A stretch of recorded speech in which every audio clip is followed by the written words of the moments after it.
감사하고 예수님 이름에 기도했습니다. 아멘.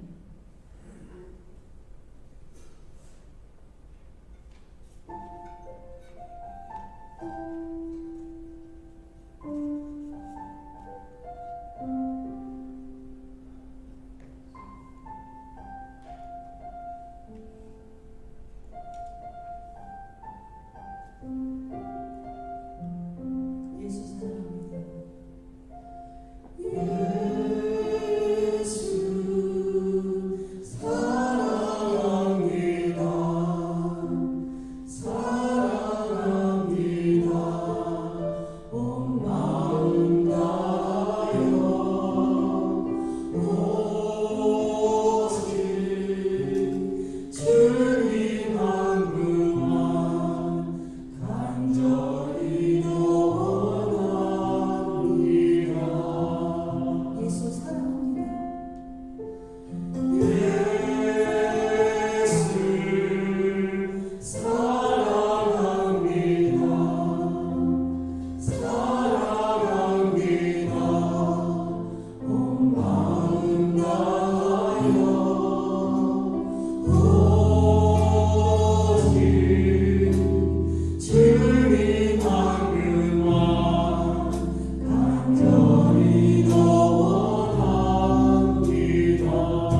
주께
자, 우리 시간 다 같이 사도신경 하심으로 신앙 고백 드립니다.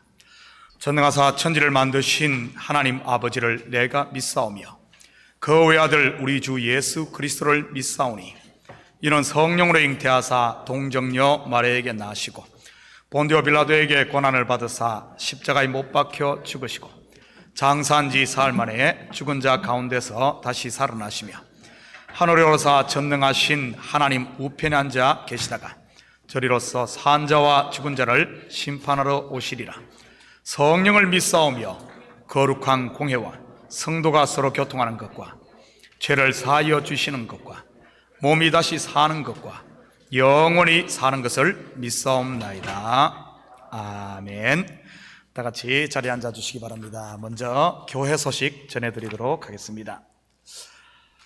참목장 리더 모임이 오늘 저녁 8시에 교회 줌에서 모입니다. 그래서 우리 참목장 리더 되시는 분들은 교회 줌으로 8시에 들어오시면 되겠습니다. 학생의 수련회 준비를 위한 중고등부 학부모 모임이 오늘 오후 1시에 1층 학생회 우리 라운지에서 있습니다. 학부모들은 꼭 참석해 주시고요. 성경 필사 전시회를 합니다. 우리 주일학교에서 하는데 어른들도 같이 하려고 합니다. 성경을 이렇게 다 못했더라도 뭐 구약만이라 했든지 아니면 신약을 했든지 필사하신 분들은 다음 주일에 가지고 오시면 그 다음 주부터 해서 이렇게 교회에 전시를 하도록 하겠습니다. 우리 어르신들 중에 성경 필사하신 분들에게는, 참여하신 분들에게는 소정의 기념품을 드리도록 하겠습니다. 우리 주일학교도 다는 못하고 주일학교도 한 것을 같이 하면서 우리 교회 이렇게 또 성경 필사하는 이런 일들이 있으면 좋겠다 해서 전시회를 하니까 꼭 많이들 참석해 주시고요, 참여해 주시고, 또 그리고 이 분량이 많다 보니까 또 어르신들 가지고 오기 힘든 분들은 우리 박수지 목사님께 말씀하시면은 픽업도 이렇게 해서 가지고 오고 안전하게 보관했다 전시하고 또 돌려드리도록 그렇게 하겠습니다. 많이 참석해 주시고요, 참여해 주시면 감사하겠고요. 추계 대신방 기간입니다. 목장별 또는 개인별 신방 받기를 원하시는 분들은 입구 대신방 일정표에 사인해 주시기 바랍니다. 자, 토요 한국학교 가을 학기가 9월 18일에 시작합니다. 다음 주네요. 17일이죠. 오늘이 아닌가? 18일 맞나요? 토요일 날 시작합니다. 자, 우리 자제분들 아직까지 등록 안 하신 분들은 등록해서 이번에는 현장에서 직접 하니까요, 많이들 참여해 주시기 바랍니다.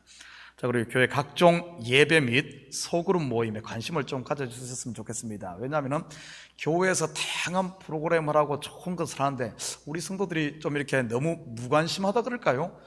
좀 그런 부분들이 있습니다. 교회에 있는 특별히 이 새벽기도 참 5시 45분에 시작하는데 현장에 못 나오더라도 7시에 줌에서 이렇게 2부 새벽 예배가 있습니다. 이렇게 참여, 그것도 못 하신 분들은 어떤가 하면은 각 목장 리더들이 카톡으로 직접 다 보내줍니다. 그러면은 최소한 우리 성도들은 그거라도 이렇게 볼 수 있는, 그래서 새 루트가 됩니다. 현장 예배, 줌 예배, 그리고 손에까지 전달되는데 좀 관심을 가지고, 왜냐하면 이것이 우리가 따로 뭐 성경 공부 못 하더라도 우리 새벽 예배가 차근차근 해 나가기 때문에 굉장히 우리 성도들이 유익하니까요.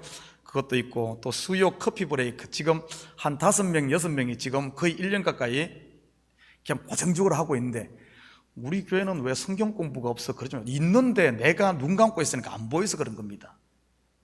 그리고 또 토요일 날은 또 어떤가 하면 남자분들 어제 8시 반에 우리 많이들 참석했습니다. 우리 또 이렇게 토요 남성 또 이렇게 성경 나눔 토요 모임이 있습니다. 12주 하는데 이렇게 또 있고 다양한 것이 있는데 우리 성도들이 좀 활용하시고, 교회도 가능하면 제가 어디를 안 가는 한에는 교회에 있습니다. 교회를 오픈해서 저녁에도 오시는 분들, 또 금요일에는 또 아래층에서 친교실에서 많은 분들이 오셔서 탁구도 치고, 외부에서도 보니까 뭐 4명, 5명 와서 뭐 이렇게 하고 있어요. 이런 다양한 것을 교회를 맥시멈으로 이렇게 활용했으면 좋겠습니다. 우리가 이 큰 건물 가지고 있으면서 몇 번 쓰려고 가지고 있다면은 이거 얼마나 낭비입니까, 사실.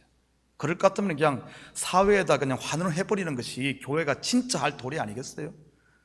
그래야지 이건 뭐하러 가지고 있습니까? 이런 거 있으면 최대한 활용하고, 우리 성도들이 기도도 하고 또 다른 모임도 하고 교회 사는 거에 최대한 이렇게 활용하면 얼마나 좋습니까? 그리고 사회에도 활용하고 이렇게 하면 좋죠. 예배 드리면서 참 그러면서 전도가 되고요. 그래서 우리 성도들이 교회 프로그램 주보 뒤에 자세히 나와 있으니까 좀 관심을 가지고 없다 그러지 말고 나에게 필요한 부분이 어딘가를 이렇게 활용해서 많이들 관심 가졌으면 좋겠고요. 정교인 성경 읽기는 나훔 1장부터 스가랴 14장까지입니다. 자, 혹시 다른 광고 있습니까? 자, 다른 광고 없으면 오늘 우리를 대표해서 우리 최요한 장로님께서 대표해서 기도 올리시겠습니다.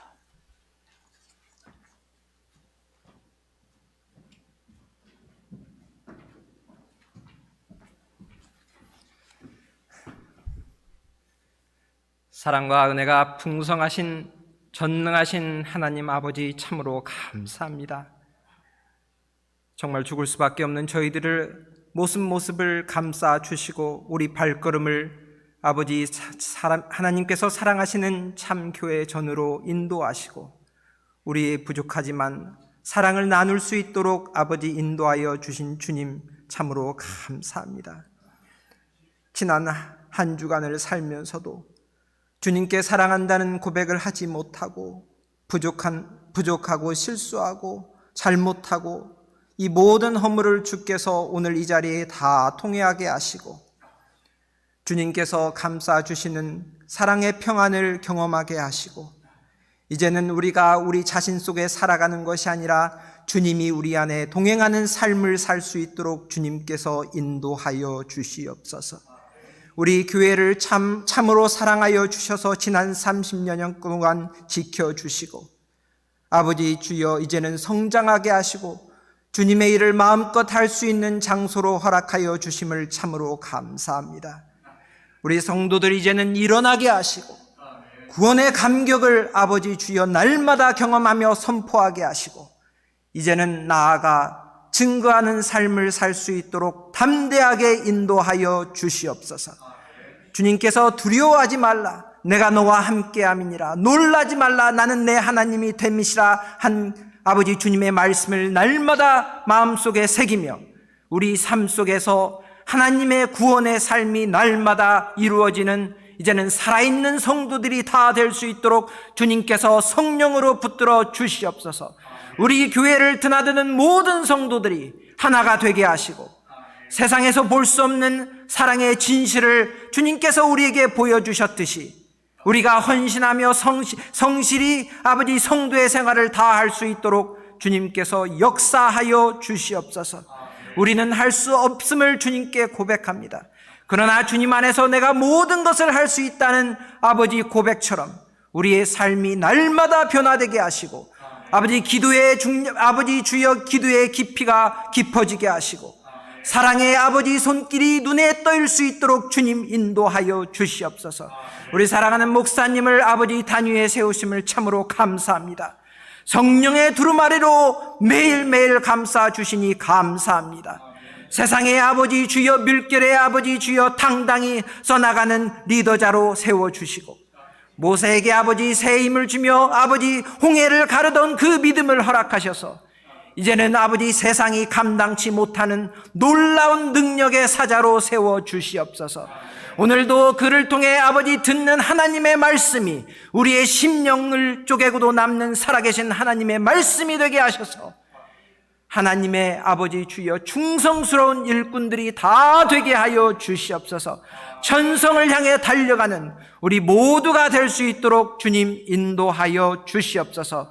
함께하여 주실 것을 믿사옵고 살아계신 예수 그리스도의 이름으로 간절히 기도 올리옵나이다. 아멘.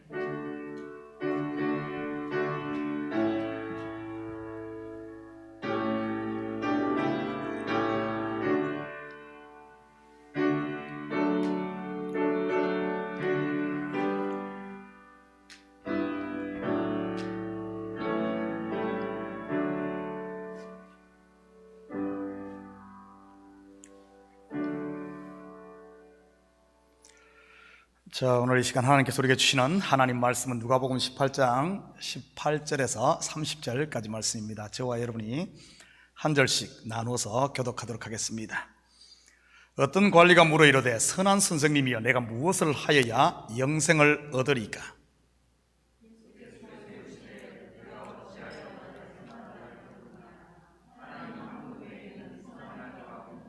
내가 계명을 안 하니 간음하지 말라, 살인하지 말라, 도둑질하지 말라, 거짓 증언하지 말라, 내 부모를 공경하라 하였느니라.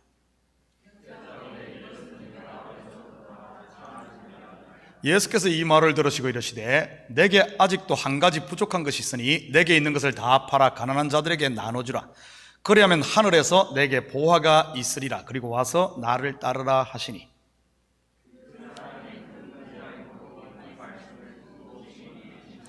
예수께서 그를 보시고 이르시되 재물이 있는 자는 하나님의 나라에 들어가기가 얼마나 어려운지.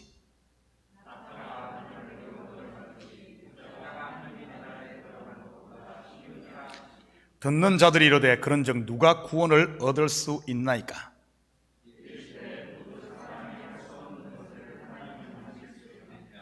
베드로가 여짜오되 보옵소서, 우리가 우리의 것을 다 버리고 주를 따랐나이다.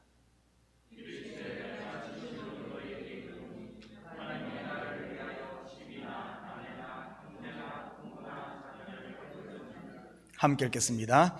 현세에 여러 배를 받고 내세에 영생을 받지 못할 자가 없느니라 하시니라. 아멘. 드려진 예물 위에 같이 기도드립니다. 사랑의 아버지 하나님, 참으로 감사드립니다. 지난 한 주간도 저희들이 일할 수 있는 터전과 일할 수 있는 건강 주셔서 열심히 땀 흘리게 하시고 그 수고의 열매를 거두게 하신 하나님, 이 시간 우리의 마음을 담고 정성을 담은 차원하고 기쁜 마음으로 드리는 이 예물 하나님 올려드립니다. 하늘 곳간에 온전히 쌓이게 하시고 드린 손길의 마음이 아버지 하나님, 하나님께 소망을 두며 살아갈 수 있는 저들 되게 도와주시옵소서. 잠시 잠깐의 어려움이 있다 할지라도 아버지 하나님, 우리가 보이는 것에 우리의 마음을 빼앗기는 것이 아니라 보이지 않는 우리와 영원히 함께 하신 하나님을 바라보며 이 어려움을 기쁨으로 감사함으로 아버지 하나님 이겨나갈 수 있도록 우리 주님 도와주시옵소서. 그래야 주님께서 우리에게 주신 생명을 마음껏 누리게 하시고 이 땅에서 뿐만 아니라 영원한 세계에서 하나님의 아버지의 평강을 받아 누리는 우리 성도들 다 되게 도와주시옵소서. 가정마다 복되게 하시고 사업처마다 복되게 하시고 자녀들마다 아버지 하나님 주님 안에서 잘 자라 하나님의 기쁨이 되는 저들 되게 축복하여 주시옵소서. 이 예물이 쓰는 곳마다 주의 영광 드러나게 하시고 영혼 구령사업과 선교사역과 구제사역에 온전히 쓰일 줄 믿사오며 이 모든 말씀 예수님의 이름으로 기도드립니다. 아멘. 좋은 아침입니다. 오늘 본문을 우리가 읽으며 여러분의 마음은 어땠습니까? 거부감이나 아니면 부담감이 들지 않던가요? 한 주간 무거운 삶의 무게에 눌려 살다가 하나님 앞에 짐을 내려놓으러 왔는데 한 보따리 더 얹은 느낌 말이지요. 어릴 때 읽었던 동화처럼 말입니다. 혹부리 영감이 혹대를 갔다가 혹을 하나 더 붙인 꼴 말이지요. 마음의 부담도 좀 털어낼 겸 이 시간 우리 앞뒤 돌아보면서 이렇게 큰 소리를 한번 인사합니다. 혹 떼고 갑시다. 혹 떼고 가십시다. 여기 오늘 가정에서 온라인으로 예배 드리시는 식구들도 다 혹들 좀 떼기를 바랍니다. 혹부리 영감 이야기가 오늘 본문을 이 모티브로 해서 만든 것은 아닌지 모르겠습니다. 한 관리가 예수님께 영생에 대한 문제의 혹을 떼러 왔다가 오히려 수박만한 혹을 하나 더 달고 가지 않습니까? 어찌 이 이야기가 혹부리 영감이나 본문의 관리만의 이야기겠습니까?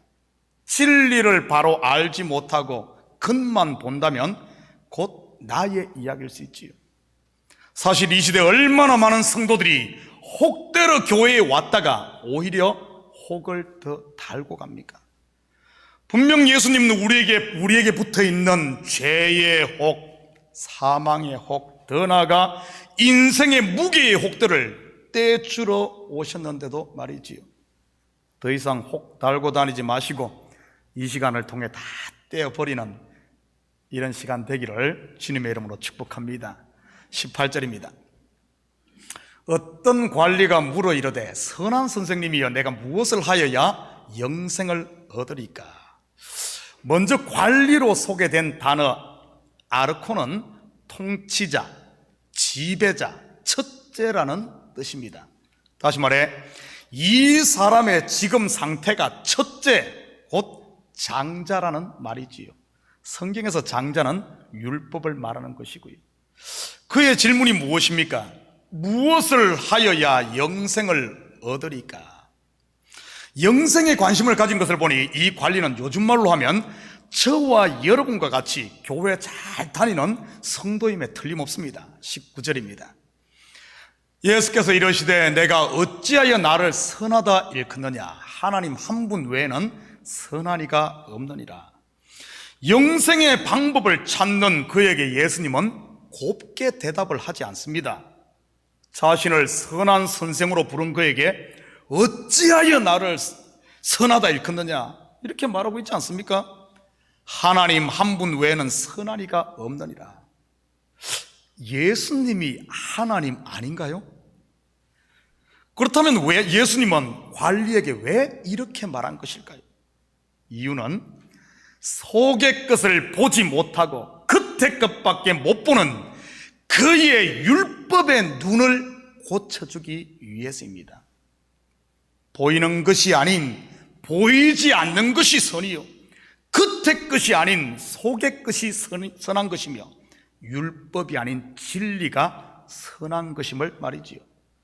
우리가 앞에서 공부했듯이 보이는 육신으로 있는 예수만 붙들고 있는 것은 불의한 것이라고 했습니다.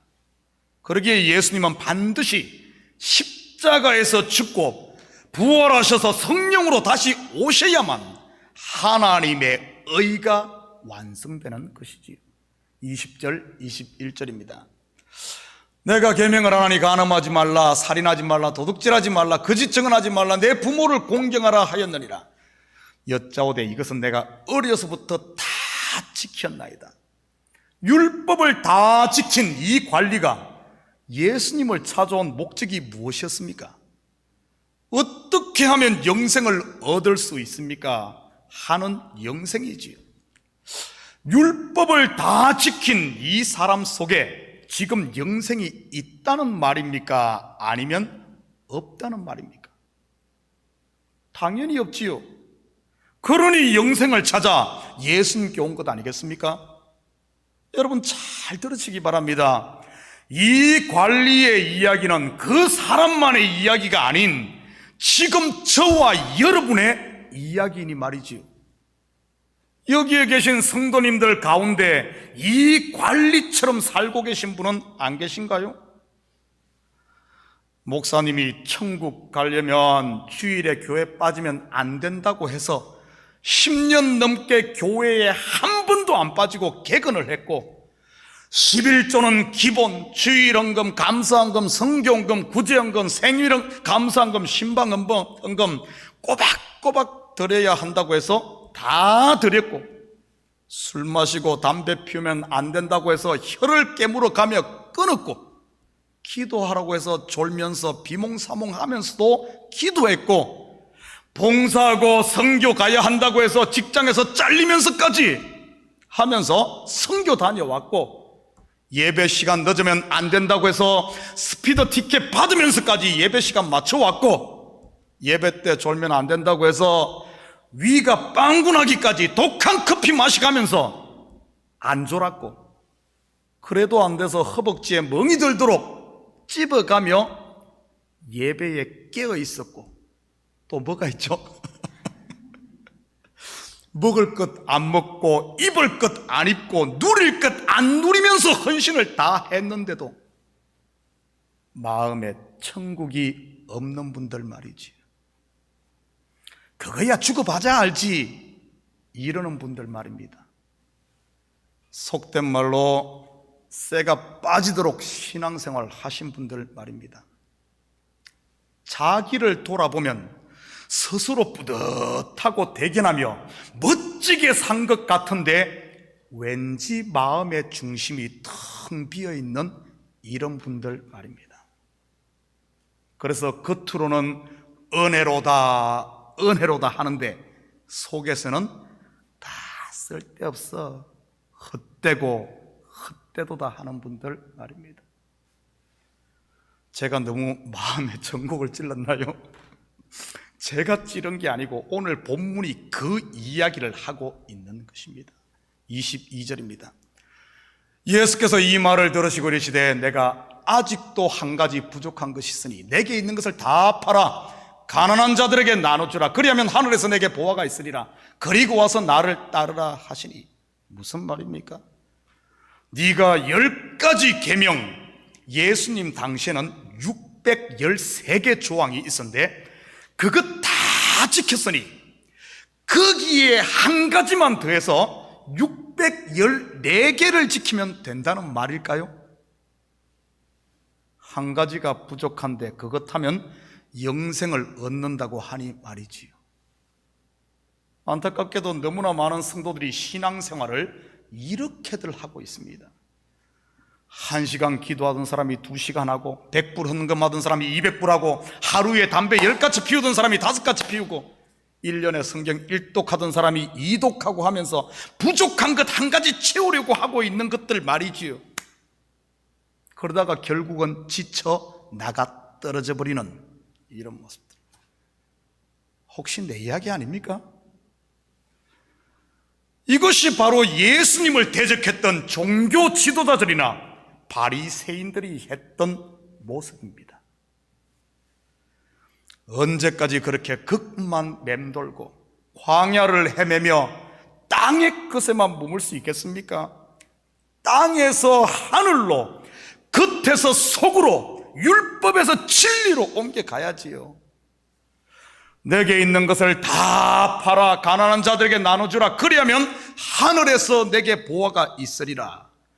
하늘의 보화는 영생을 말하는 것입니다. 그렇다면 내게 있는 것을 다 팔아라는 말이 무슨 뜻일까요? 집도 팔고 차도 팔고 냉장고도 팔고 살림살이 다 팔라는 말입니까? 다 팔라고 했으니 여러분이 신고 있는 신도, 입고 있는 겉옷도, 속옷도 다 팔아야겠네요. 그래야 다 파는 것 아닙니까? 모든 것 다 팔면 무엇을 먹고 살지요? 큰일 났습니다. 아무래도 오늘 여러분 교회 잘못 온 것 같습니다. 혹 때려왔다가 더 큰 혹을 달게 생겼으니 말이지. 여러분 오늘 타고 온 차도, 호주머니에 지갑도, 반지, 귀걸이, 신발, 옷 전부 다 벗어놓고 가시기 바랍니다. 그래야 영생 얻는다고 하잖아요. 23절입니다. 그 사람이 큰 부자이므로 이 말씀을 듣고 심히 근심하더라. 성경을 제대로 알지 못하면 이렇게 근심만 쌓이게 됩니다. 다시 말해 혹만 더 붙이는 것이지요. 이 시대에 얼마나 많은 성도들이 이렇게 혹을 붙이고 삽니까? 천국 못 갈까 봐 두려워서 신앙생활 하시는 분들 말이지요. 죽어서 더 큰 면류관 받겠다고, 더 큰 집을 갖겠다고, 더 높은 곳에 앉겠다고, 더 아름다운 미녀 7을 받겠다고 하면서 말이지. 24절입니다. 예수께서 그를 보시고 이르시되 재물이 있는 자는 하나님의 나라에 들어가기가 얼마나 어려운지. 성경에서 재물이 무엇입니까? 돈을 말합니까? 집과 땅, 부동산을 말합니까? 자동차, 컴퓨터, 핸드폰, 금반지, 옷을 말합니까? 아닙니다. 성경에서 재물은 율법의 의를 말하는 것이지요. 앞에서 부자 관리가 지킨 계명으로 쌓은 자기의 말입니다. 저와 여러분에게 적용을 한다면 여러분이 하나님을 위해 헌신했다고 하는 바로 그것 말입니다. 쎄 빠지게 했다고 자부하고 있는 그 자기만족, 그 대견한 말이지요. 나는 이런 사람이야 하며 하고 있는 여러분 스스로를 정의하고 있는 나 말입니다.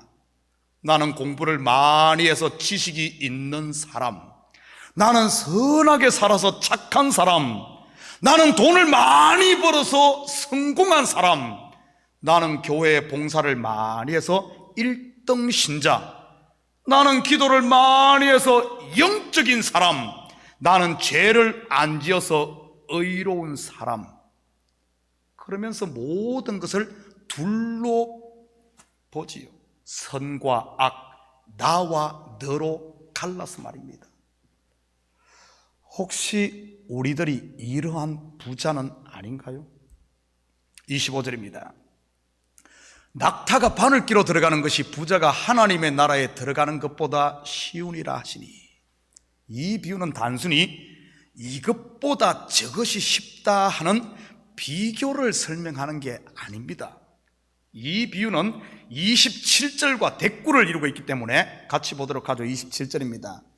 이러시되 무릇 사람이 할 수 없는 것을 하나님은 하실 수 있느니라. 부자가 하나님의 나라에 들어가는 것과 사람이 할 수 없다가 대꾸를 이루고, 낙타가 바늘기로 들어가는 것과 하나님은 하실 수 있다가 바로 짝을 이룹니다. 이 말은 영생은 네가 할 수 있는 게 아니라 내가 한다 이 말입니다. 네가 하냐? 내가 하지 이 말이지. 지금까지 내가 영생을 얻겠다고 용을 쓰며 다 해봤지? 그 봐, 안 되잖아. 율법 다 지켰는데 네 마음은 비어있지 않니? 영생은 이렇게 얻는 거야. 바로 낙타가 바늘기로 들어가는 것이 영생이야 이 말입니다. 그렇다면 낙타가 바늘기로 들어간다는 것이 무슨 말일까요? 여기에는 크게 두 가지 해석이 가능합니다. 그런데 그 의미는 동일하지요. 먼저 낙타는 무엇을 하는 동물이죠? 바로 짐을 운반하는 동물입니다. 예루살렘 성전에는 바늘귀라는 쪽문이 있었습니다. 이 문은 겨우 사람 하나가 들어갈 수 있는 문으로 다른 문들을 다 닫았을 때 사용하는 비상문입니다. 그런데 이 문으로는 짐을 실은 낙타는 절대 들어갈 수가 없는 작은 문이지요. 그렇다면 어떻게 해야 낙타가 이 문으로 들어갈 수 있을까요? 바로 그가 지고 있던 짐을 다 내려놓아야죠. 다시 말해 율법으로 쌓은 모든 의의를 다 내려놓아야 한다는 말입니다. 위에서 예수님이 관리에게 말한 네게 있는 것을 다 팔아 가난한 자들에게 주어야 한다는 말이 바로 이 말이지요. 이것들 다 팔아치워버리면 어떻게 될까요? 알거지 되지요. 벌거벗은 죄인으로 드러나는 것입니다. 바로 이 말의 참 의미는 부자인 너를 내가 반드시 거지로 만들어 영생을 얻게 할 거야 하는 하나님의 언약인 것입니다. 그래서 예수님께서 낙타처럼 짐을 지고 성전의 바늘기로 들어가려고 낑낑거리고 있는 사람들에게 이렇게 말한 것 아닙니까? 마태복음 11장 28절에서 30절입니다. 수고하고 무거운 짐진 자들아 다 내게로 오라. 내가 너희를 쉬게 하리라. 나는 마음이 온유하고 겸손하니 나의 멍에를 메고 내게 배우라. 그리하면 너희 마음이 쉼을 얻으리니 이는 내 멍에는 쉽고 내 짐은 가벼움이라 하시니라. 아직도 짐지고 낙타로 사는 분 계십니까? 메마른 광야와 같은 세상에 스스로 하늘에 오르겠다고 발버둥 치고 있거나 아니면 바늘귀 앞에서 낑낑대고 있는 분들 말이지요. 더 이상 광야에서 헤매지 마시고 물샘 12과 70그루 위의 종려나무 아래 곧 십자가 밑에 짐을 풀고 안식할 수 있기를 축복합니다. 두 번째, 낙타가 바늘기로 들어간다는 말은 이런 의미도 있습니다. 여러분, 바늘이 무엇을 하는 도구죠? 옷을 만들거나 옷을 꿰매는 데 쓰는 도구입니다. 그렇다면 성경에서 옷은 무엇을 상징할까요?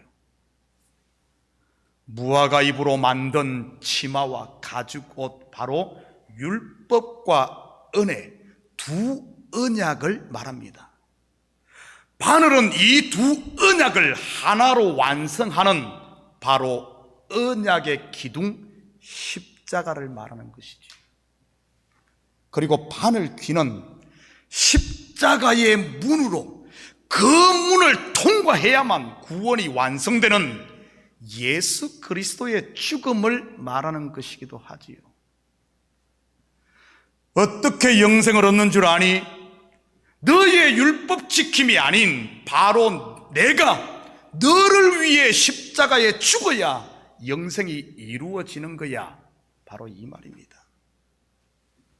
위에서 소개한 이 관원에게 한 가지 부족한 것을 팔아야 한다는 것은 바로 예수 그리스도의 죽음, 곧 자신이 팔리심을 말하는 것이지요.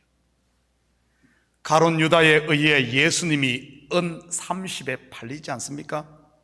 영적으로 보면 예수를 판 가룟 유다는 바로 다름 아닌 본문의 관원이요, 나인 것입니다. 자기 잘남, 자기 만족의 옛사람, 곧 나 말이지요.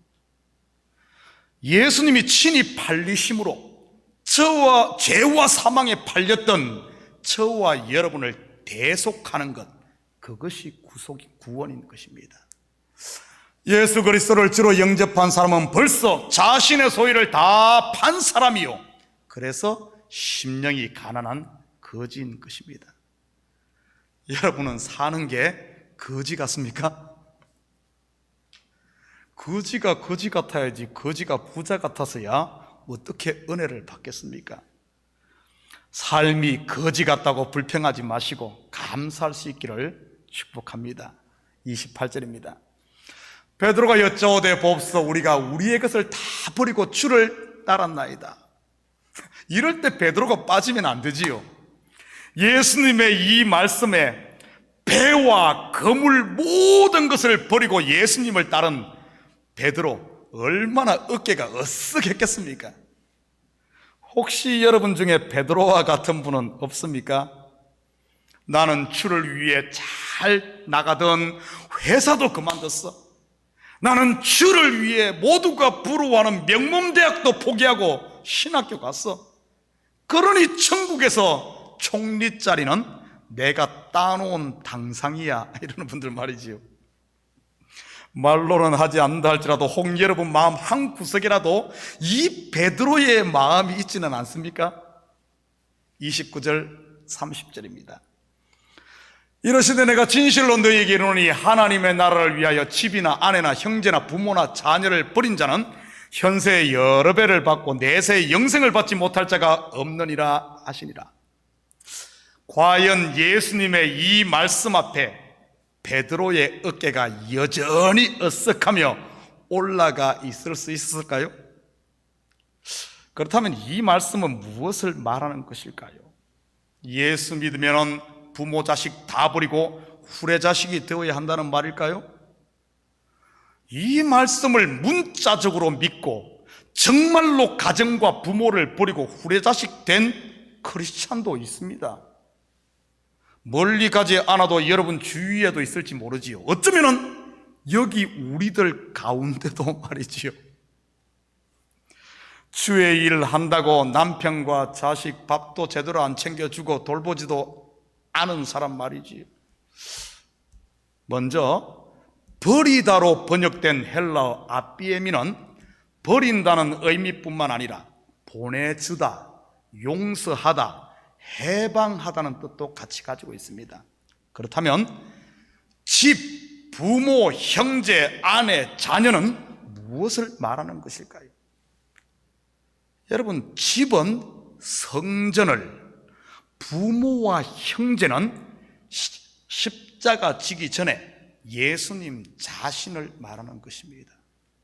지금 베드로와 제자들이 자신들의 모든 것을 걸고 따르고 있는 바로 육신의 예수 말이지요. 이들은 지금 모든 것을 버리고 예수를 따르고 있지 않습니까? 여러분, 이들이 왜 예수님 따르고 있죠? 마가복음 10장 35절에서 37절입니다. 세베대의 아들 야고보와 요한이 주께 나와 여짜오되 선생님이여 무엇이든지 우리가 구하는 바를 우리에게 하여 주시기를 원하옵나이다. 이르시되 너희에게 무엇을 하여 주기를 원하느냐 여짜오되 주의 영광 중에서 우리를 하나는 주의 우편에 하나는 좌편에 앉게 하여 주옵소서. 혹시 야고보와 요한의 구함이 지금 나의 구함은 아닌가요? 천국에 가서 보자 하면서 말이지요. 베드로를 한번 볼까요? 왜 베드로가 예수님 따르고 있는지 마태복음 16장 22절 23절입니다.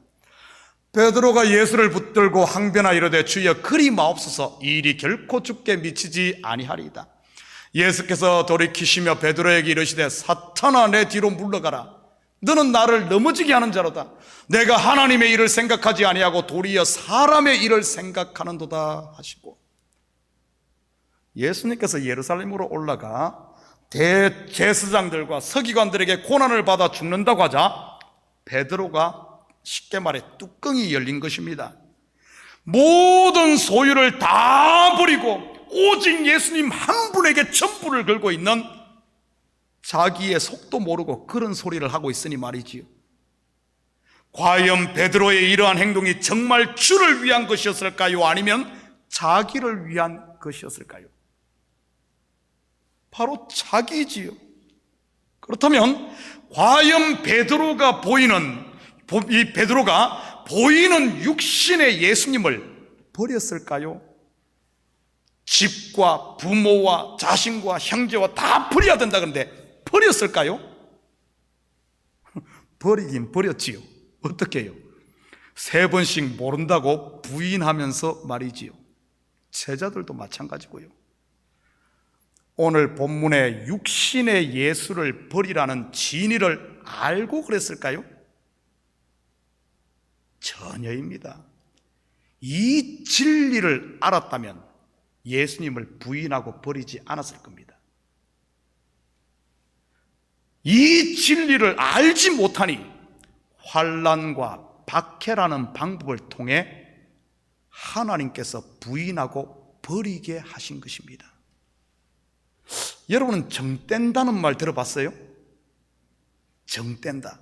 예를 들어 불치의 병으로 엄마가 자식을 두고 죽는다든지 할 때 그 엄마의 행동에서 보면은 이 자식에게 정을 떼기 위해서 아주 못되게 구는 이런 경우 말이지요. 제자들이 보이는 예수를 스스로 버리지 못하니 예수님께서 직접 정을 뗀 것이라고나 할까요? 바로 버리게 하시는 겁니다. 왜일까요? 요한복음 16장 7절입니다. 그러나 내가 너희에게 실상을 말하노니 내가 떠나가는 것이 너희에게 유익이라. 내가 떠나가지 아니하면 보혜사가 너희에게로 오시지 아니할 것이요 가면 내가 그를 너희에게로 보내리니. 버려야 다시 없고 예수님이 떠나야 성령으로 다시 오셔서 영원히 함께하는 영생을 얻기 때문입니다. 예수님 버렸다고 우리 베드로 형님 더 이상 욕하지 마시기 바랍니다. 육신의 예수를 버리니 부활의 예수, 성령을 다시 받지 않습니까? 땅의 것을 버리니 하늘의 것을 받는 것이고요. 그것이 바로 집, 부모, 형제를 버리라는 말이지요. 보내주라는 말입니다. 그래야만 하나님께서 주시는 하늘의 평안이 임하니까요. 옛 하늘과 옛 땅이 없어져야 새 하늘과 새 땅이 임하는 것이지요. 그리고 아내와 자녀는, 이것도 버리라 그랬잖아요. 아내와 자녀는 자기 자신을 말하는 것으로 자기를 버리라는 말입니다. 마태복음 16장 24절입니다. 이에 예수께서 제자들에게 이르시되 누구든지 나를 따라오려거든 자기를 부인하고 자기 십자가를 지고 나를 따를 것이니라. 바로 육신의 생각을 버리고 영의 생각을 쫓는 자기 부인을 말하는 것이지. 그 결과가 무엇입니까? 현세의 여러 배를 받고, 현세라고 하니 이 땅에서 몇 배의 복을 누린다는, 이렇게 이해하기 쉬운데 전혀 그런 말 아닙니다. 성경은 잠시 있다 없어질 것에 대해 약속하지 않아요. 부자 되고 싶습니까? 열심히 일하시기 바랍니다. 게으름 피지 말고요. 성공하기 원합니까? 열심히 남들보다 더 노력하십시오.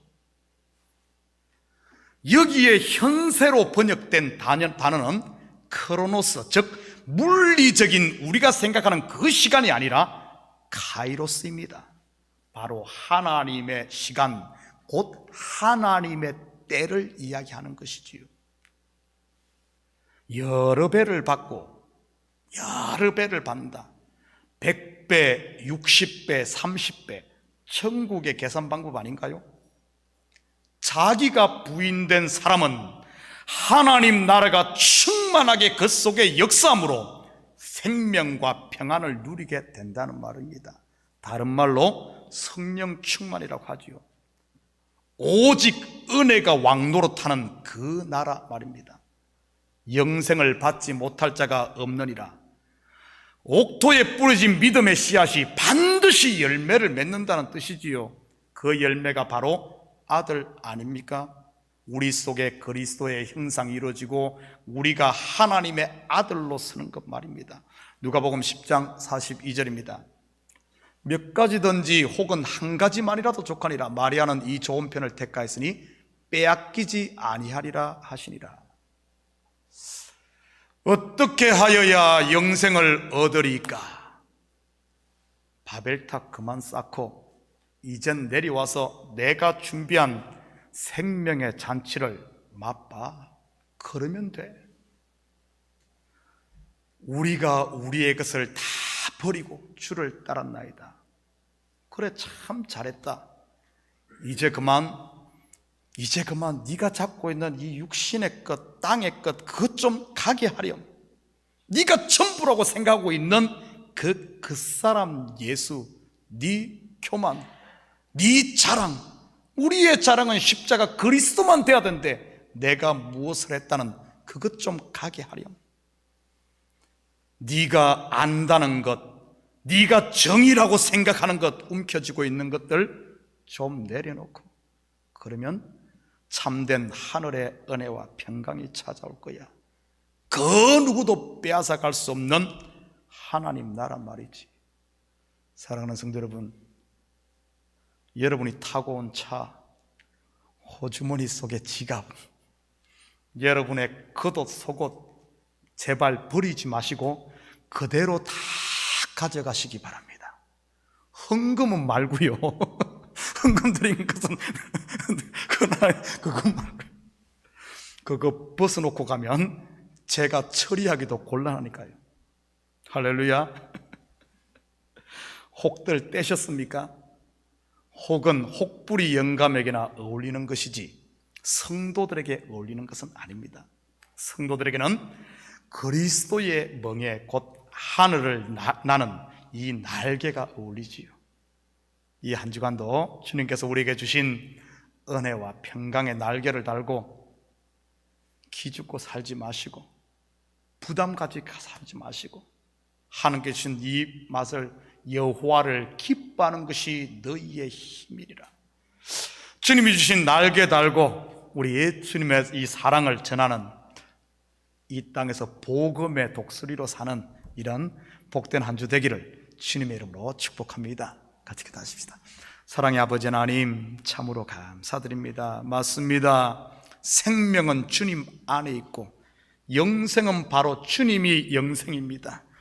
이제는 아버지 하나님, 생명 되시는 주님 의지하고 주님 믿고 그분 앞에 내가 쌓았던 모든 바벨탑 내려놓고 이제 아버지 하나님, 주님이 주시는 은혜와 평강 맛보며 더 이상 나를 위해 사는 자가 아니라 이제는 살아도 주를 위해 살고 죽어도 주를 위해 죽는, 사나 죽으나 주님의 것이 되는 하늘의 삶을 살게 도와주시옵소서.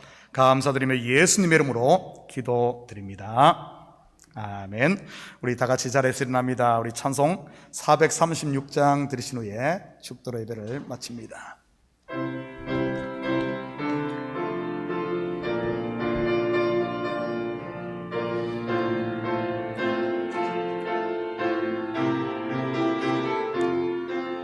나 이제 주님의 새 생명 얻었모. 옛 것은 지나고 새 사람이로다. 그 생명 내 맘에 강같이 흐르고 그 사랑 내게서 해같이 빛난다. 영생을 누리며 주 안에 살리라. 오늘도 내일도 주 함께 살리라. 주 안에 감추인 새 생명 얻으니 이전에 졌던 것 이제는 값없다. 하늘의 은혜와 평화를 맛보니 찬송과 기도로 주 함께 살리라. 영생을 누리며 주 안에 살리라. 오늘도 내일도 주 함께 살리라. 산천도 저목도 새 것이 되었고 죄인도 원수도 친구로 변한다.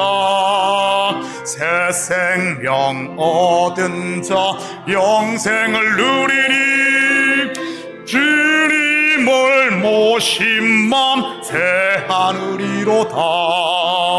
영생을 누리며 주 안에 살리라.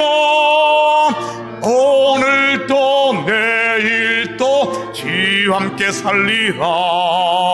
주 따라가는 길 험하고 멀어도 찬송을 부르며 뒤따라가리라. 나 주를 모시고 영원히 살리라. 날마다 섬기며 주 함께 살리라. 영생을 누리며 주 안에 살리라. 오늘도 내일도 주 함께 살리라. 아멘. 이제는 우리 주 예수 그리스도의 은혜와 하나님 아버지의 무한대하신 사랑하심과 성령님의 감화 감동 충만 역사 위로하심이 이 한 주간도 우리의 모든 짐들, 우리의 의들, 우리의 자랑들 다 십자가 앞에 내려놓고 주님이 주시는 하늘의 평강과 은혜를 채워 이제는 나의 자랑은 오직 십자가만 되며 그래야므로 우리의 삶이 눌리는 짐지는 삶이 아니라 하나님이 주신 하늘의 날개를 달고 여호와를 기뻐하며 자랑하며 선포하며 복음의 메신저로 살기를 원하는 사랑하는 성도들 머리 위와 저들 가정 위에와 사업 위에 그리고 고국에 두고 온 부모 형제들 머리 위에 이제부터 영원토록 함께 있을지어다. 아멘.